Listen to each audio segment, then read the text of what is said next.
Saya pernah melakukan zina dan minum minuman keras. Bagaimana dengan amal ibadah yang saya lakukan saat ini? Dan bagaimana dengan hukum Islam tentang rajam dan potong tangan dan lain-lain? Apakah saya masih bisa berharap surganya Allah? Mohon nasihatnya Ustaz. Pertama sekali, hukum dalam Islam, kisos. Potong tangan, dipenggal lehernya, potong tangan kalau mencuri, dipenggal kalau membunuh, dirajam kalau berzina. Ini berlaku bagi orang yang kepergok. Berlaku bagi orang yang kepergok. Tidak berlaku bagi orang yang antum pernah berzina 5 tahun lalu, sekarang sudah taubat. Lalu antum datang kepada seorang ustaz atau kiai, saya sudah berzina, rajam saya. Bukan begitu. Makanya hadis Bukhari yang menjelaskan, seorang wanita pernah datang kepada Nabi SAW dan berkata, ya Rasulullah, saya sudah berzina dan saya hamil dari zina. Dia buat pengakuan.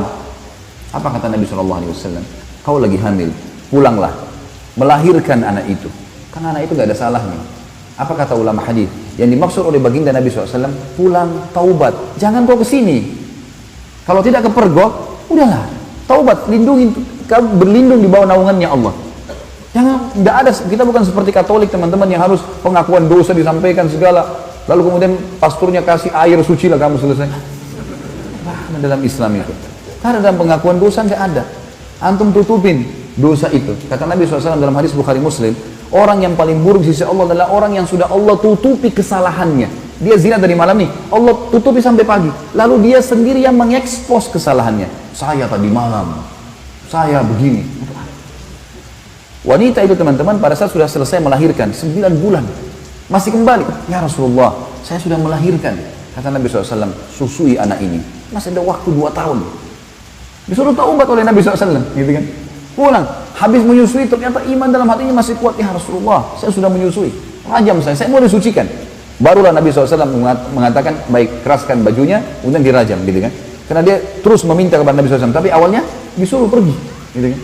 Lalu kemudian teman-teman sekalian yang terjadi, waktu lagi dilempar, ada seorang sahabat mengatakan, semoga Allah melaknatmu, kenapa kau berzina? Kata Nabi SAW, jangan kau laknat dia.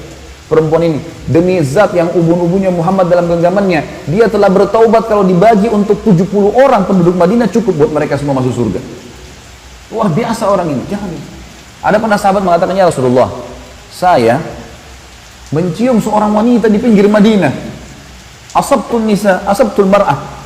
Dalam ulama hadis mengatakan, dia mengatakan, saya sudah menciumnya, saya sudah memeluknya, tapi tidak terjadi berzinahan. Kata Nabi SAW, aku sholli ma'ana, apa kau sholat bersama kami berjamaah? Kata dia, iya. Kata Nabi SAW, idhab, pergilah dari sini. Udah, artinya kau taubat jangan ceritain ke saya, jangan buat pengakuan tuh nggak usah. Taubat, tutupin aibmu, bertobat kepada Sang Pencipta. Karena yang kepergok ditangkap lagi zina, itu kena hukum. Kepergok lagi mencuri kena hukum. Gitu. Pernah ada sahabat datang mengatakan, ya Rasulullah, saya berzina. Dalam hadis Bukhari semua ini. Kata Nabi SAW sambil, ini orang lagi berhadapan begini. Nabi SAW alihkan ke sana. Mungkin kau hanya menciumnya. Nabi SAW alihkan dia. Mungkin kau, jangan datang aku sini, pergi sana taubat gitu. Kata Nabi SAW, mungkin kau hanya menciumnya. Dia datang ke sini, ya Rasulullah, saya telah berzina. Nabi SAW alihkan lagi ke sini. Mungkin kau hanya memeluknya sambil tidak melihat wajahnya orang ini. Dia datang lagi, ya Rasulullah, saya sudah berzina. Nabi SAW balik lagi ke arah kiri. Mungkin kau hanya begini dan begitu. Dia datang, ya Rasulullah, saya meletakkan kemaluan saya di kemaluannya, saya sudah berzina, rajam saya. Dia mau sucikan dirinya, maka dia berikan kesaksian buat diri. Nabi sudah alihkan, tetap dia mau, ya sudah, ya dirajam. Pada saat lagi dilempar, teman-teman sekalian, ini riwayat Bukhari, lagi dilemparin, sahabat ini rupanya kesakitan, lagi dirajam, lari dia. Ada satu sahabat kejar, diamtam pakai batu, mati, karena dipukul pakai batu, dikejar kan? Kata Nabi SAW, halla taraktumu, fayatubu yutubullahu alaih. Tidakkah kalian biarkan aja dia pergi? Semoga saja dia taubat dan Allah terima taubatnya. Karena ini shock terapi sebenarnya kan, supaya dia tidak ulangi. Dalam Islam tidak ada teman-teman begitu orang buat ngaku penggal lehernya, ngaku potong tangannya, bukan itu. Ini memang Allah mengatakan, a'udzubillahi walakum fil qisasi hayatun ya ulil albab. Dalam qisas itu ada kemakmuran hidup bagi orang-orang yang berakal, dan ini bagi orang yang seperti saya jelaskan tadi teman-teman yang kepergok. Kalau orang sudah taubat, antum melakukan dosa sudah taubat, sudah antara antum dengan Allah, jangan ceritakan. Dan ulama masuk dalam bab masalah menikah, tidak dibenarkan seorang laki-laki bertanya pada istrinya atau istri bertanya pada suaminya, sebelum nikah kau pernah berzina nggak? Ini nggak boleh ditanyain dan tidak boleh dijawab. Yang ditanya nggak boleh jawab. Untuk apa? Baik kalau dia bilang iya saya pernah zina, gimana? Untuk apa nanya? Sekarang depan mata saya, ini istri saya, ini suami saya, selesai. Yang saya tahu zahirnya adalah orang yang baik. Itu hukum kita. Jangan korek-korek yang kita tidak tahu, nggak usah. Nggak usah periksa-periksa HP. Ngambil tugasnya malaikat. Lah iya, Allah titip malaikat kiri kanan nggak? Yakin nggak dengan itu? Apa fungsinya? Kiraman katibin, kata Allah. Tugasnya nulis, ngontrol suami kita di mana, istri kita di mana, dia yang nulis. Dan tidak ada yang luput dari penglihatan Allah SWT. Tidak ada dosa yang luput. Jangan repot-repot kita yang sibuk hubungi siapa, bicara sama siapa, habis umur untuk itu. Saya bilang sama istri saya nggak akan periksa HP-mu. Urusan kamu dengan Allah. Saya cuma ingatkan, tapi sesuatu yang salah depan mata saya luruskan. Dan saya tentram hidup dengan cara seperti itu. Gitu kan? Gak usah repot-repot, ada urusan sama Allah, kita selalu ingatkan kepada Allah SWT. Ini gak usah repot-repot, ini sekretaris dua ini luar biasa, nggak tidur, nggak capek.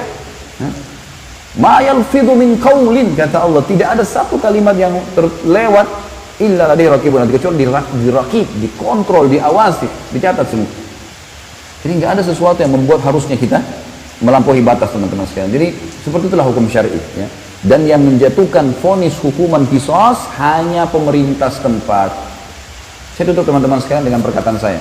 Banyak orang-orang sekarang yang sering memvonis banyaknya, oh kalau hukum qisas tidak ada, pemerintah tidak terapkan, berarti masalah togut. Togut ini berarti yang disembah selain Allah. Teman-teman sekalian, wahai anak-anak muda muslim, tenangkan pikiran, masukkan iman dalam hati, jangan terbawa dengan arus fitnah yang terjadi. Main vonis pemerintah Indonesia ini kafir, pemerintah ini kafir, dari kafir. Ya akhi, siapa kamu? Duduklah, ibadahlah kepada Allah, azan ke masjid, baca Quran, perbanyak ibadah, jaga mulut. Kata Nabi SAW, man kana yu'minu billahi wal akhir falyaqul khairan aw liyasmut. Siapa yang mengaku beriman pada Allah dan akhir, dia cuma ucapkan yang baik, yang dia tahu dan dia tahu bermanfaat buat dia di akhirat, atau dia diam. Ini campur, nggak usah. Sekarang antum memvonis si fulan tidak benar, si fulan tidak benar. Dari mana ilmu antum tidak benar? Indonesia ini bukan negara Islam. Tapi teman-teman sekalian, berapa presiden kita? 5 atau 6 sebelumnya yang sampai sekarang Muslim atau bukan? Muslim. Salah satu syarat negara Islam tentunya Muslim. Yang kedua, mayoritas masyarakat Muslim atau bukan? Nah, tinggal yang ketiga syaratnya, terterapkannya hukum Islam. Kan gitu. Baik, pertanyaan di Indonesia, apakah hukum Islam sudah diterapkan? Hah? Sudah akhi, sebagian belum. Sekarang mungkin anda tanya, ini hukum Islam belum? Bukan, duduk di majelis ilmu begini. Takbir masjid, hukum Islam bukan? Azan dikumandangkan, 5 waktu sholat dikumandangkan. Kalau kita Ramadan diiklanin nggak? Baik, kalau kita pergi haji, jemaah haji pergi nggak? Pemerintah buat nggak program haji? Puasa Ramadan, zakat, ada badan zakat nasional, kita bebas. Antum sekarang buat yayasan, kumpulin zakat, sedekahkan, buka rumah anak yatim, buka pesantren. Kita punya pengadilan agama, antum nikah dengan cara Islam bukan? Baik, antum cerai? Ada majelis ulama enggak di Indonesia? Teman-teman sekalian, yang belum diterapkan di Indonesia apa? Pencuri potong tangan, ya? Orang berzina dirajam. Ini bagian daripada syariat, bagian, bukan totalitas syariat di situ. Harus kita tenangkan pikiran dan hati kita, teman-teman. Jangan terbawa cuma emosional dan ilmunya kurang, akhirnya kemana-mana nih, gitu kan? Ban mobil kita kalau bannya lagi kempes, tambah angin saja, jalan. Kita enggak, kempes, buang semua mobilnya. Nah iya, langsung main vonis. Teman-teman, manusia semua bisa berbuat salah, punya kekurangan, gitu kan? Tetapi kita mendoakan. Yang saya lihat adalah kita di Saudi misal contoh ya, saya karena pernah tinggal di sana, saya melihat di setiap mimbar hari Jumat, semua khatibnya pasti mendoakan agar pemimpin mereka dapat hidayah. Bayangkan kalau kita punya, saya dapat data teman-teman di Jakarta Selatan saja, kita punya 2.200 masjid dan musola. 2.200 masjid dan musola. Ini mungkin sejumlah dengan masjid di negara-negara muslim yang lain yang kecil. Ini baru Jakarta Selatan, kita punya 5 wilayah Jakarta. Ada pusat, ada barat, ada utara, ada timur, ada selatan. Ini kalau 2.000 aja setiap wilayah, kita punya 10.000 masjid. Bagaimana kalau seluruh Indonesia? Bagaimana kalau semua orang ini, ya, kalau 10.000 masjid teman-teman berarti ada 10.000 khatib. Ya. Kalau kita punya, misal seluruh Indonesia anggaplah 5.000, 100.000 masjid. Semuanya mendoakan, ya Allah berikan hidayah pemimpin kami. Ya Allah berikan mereka menerapkan Al-Quran dan Sunnah. Ya Allah.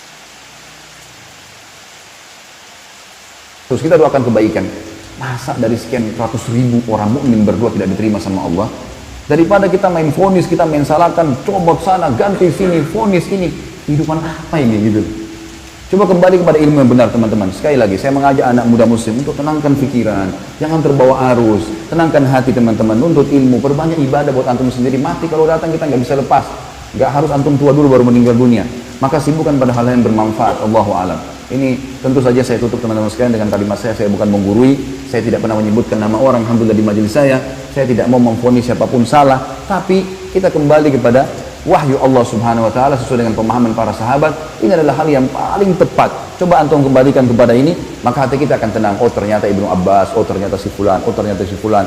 Ini insya Allah kan sudah cukup buat kita. Allahu a'lam. Mohon dimaafkan kalau ada salah tentunya, dan juga kalau ada benar pasti dari Allah. Kita berdoa kepada Allah Sang Pencipta agar seluruh amal yang pernah kita kerjakan diterima olehnya dengan kemahamurahannya, dan semoga saja semua dosa yang pernah kita kerjakan dimaafkan dan diganti pahala. Juga sisa umur kita semoga diberkahi di harta, di keluarga, di umur, dan juga pekerjaan, serta puncaknya kita diberikan oleh Allah Sang Pencipta masuk surga tanpa hisab. Dan tentu kita berharap ya Allah surga Firdaus-Mu yang maha luas dan juga yang maha sempurna. Ya Allah, kami mohon kepadamu agar Engkau menolong saudara-saudara kami di Palestina, di Syria, di Yaman, di Irak, di Myanmar, dimanapun mereka berada yang sedang tertindas. Ikhlaskan niat mereka, terima para syuhada mereka, muliakan Islam di tangan mereka dan tangan kami semua, serta partisipasikan kami bersama mereka di pahala baik dengan doa, dengan harta, juga dengan jiwa kami. Dan semoga dengan kemahamurahan-Mu ya Allah, yang kami yakin Engkau sedang melihat kami sekarang, dan juga malaikat-Mu sedang menghadiri majelis ilmu ini, agar Engkau menyatukan kami semua di surga Firdaus-Mu tanpa hisab, di mana Engkau satukan kami di majelis ilmu yang mulia ini. Tentu selanjutnya teman-teman sekalian kita berdoa, kita berharap agar Allah Subhanahu wa taala sekali lagi mengikhlaskan niat kita menjadikan majelis ilmu ini sebagai ilmu yang bermanfaat, dan saya memohon ampun bila ada sesuatu yang salah kepada Allah Sang Pencipta, dan juga untuk saudara kita semua hadir di sini dan kedua orang tua kita dan seluruh muslimin dan muslimat agar semuanya dimaafkan kesalahan-kesalahannya. Subhanakallahumma wa bihamdika asyhadu an la ilaha illallah astaghfirullah wa atubu ilaik. Wassalamualaikum warahmatullahi wabarakatuh.